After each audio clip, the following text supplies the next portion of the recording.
This video is for individuals that are looking to buy a car or that have financed a car already. So on this video, I want to give you 6 red flags that happen in the finance office. Get your pen, get your paper ready, share this video. If you like some of the things I said in this video, please give me some love and subscribe to my channel so that you can be notified every time I drop a video. Share this video with someone, send it to someone. It's because we don't want you to make these mistakes. I don't want you to make these mistakes because sometimes finance managers are very slick in their office, or what we call it sometimes in the box, which is in the finance office. First red flag is if the finance manager, they say to you, I want you to sign 2 different contracts. You're buying one car, you're paying cash for the car, and maybe your money hasn't come in, your money is not due in for 2 or 3 days. So the finance manager says to you, I want you to buy this car based on a cash out the door, OTD, and if you paying cash. But you can take the car, but I'm going to finance you on this car too. In case your money doesn't come in, and let's just say 3 or 4 days, you already have your car. We will just cash the contract, which means you will finance that car. And when you get your monies, you can actually you can actually pay the car off. So here you are, you signed 2 different contracts. Why are you doing that? You don't do that.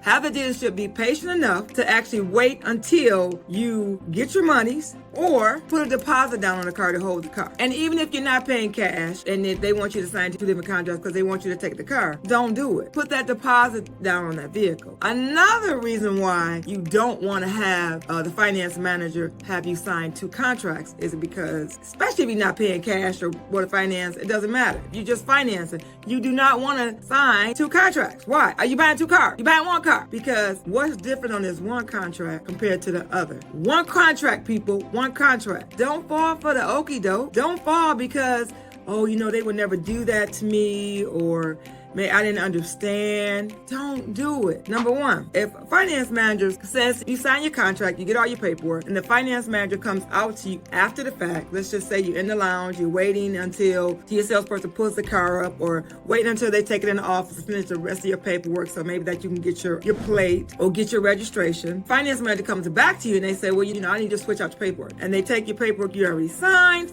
and then they give you the new paperwork. And you say, okay. You just say, okay, and you take it. Now, why would you do that? What's changed on the contract that you signed over in his office, him or her office, finance manager? What changed? Why did he change the paperwork? And why did he explain it to you? So that's number 2. Do not let someone switch the paperwork out and you don't know what they did. And then what happened to your signatures on the other contract? So you want to ask questions. That's number 2. Number 3, if the finance manager tells you this, is that the bank says that you need a warranty on your car, or the bank says you need tire and wheel on your car, or the bank says you need gap insurance on your car, or you have to have gap insurance on your car. The bank says you need paint fab on your car. The bank says that you need credit life on your car. The bank says you need disability on your car. Well, at Joe Longhammer Chevrolet, we don't sell disability or credit life. What the finance manager is telling you, the bank said. The bank didn't say that. Or the finance manager says, I'm going to be able to keep you at the same payment with this warranty. If you don't want warranty, gap, tire and wheel, any of these products, you need to tell them that. I don't want that. They're using their numbers. Well, they know how to finagle to have you come with the same payment in order to put an extra product in there. Remember, a product is warranty, gap, tire and wheel, paint fab. And that's your 3rd red flag. By the time you get to that 3rd red flag, you probably just need to get up and walk out the finance office. Don't even tell them bye. Just get up and walk out. Number 4, you put a credit application in with the salesperson or online. And then when you go into finance and you look at your credit application, looking at your paperwork, and it's different. Some things are different on application. You need to question that. Why? What's different? What's different on my application now than what I've submitted? What did you change? Because your numbers are changed, right? That's a red flag. That's number 4. Number 5, red flag in the finance office. And a lot of content creators or people that do videos say that you should never take a car unless you fully approved, unless you are approved by the bank. Well, listen, if you have bad credit, I always like to say Bruce credit, but if you have bad credit, you're gonna leave the dealership. The bank is gonna have to verify your employment, to verify that you work. They're gonna have to verify your insurance, make sure you have insurance on your vehicle, even though they have proof of it. They might even wanna, if you have a co-signer, they might even wanna talk to the co-signer. Just because you leave with the car doesn't mean that car is totally yours. Just because you leave with the car, you got bad credit, doesn't mean you won't keep the car, because you have to be able to fulfill the obligations after the fact. verification of employment, verification of insurance.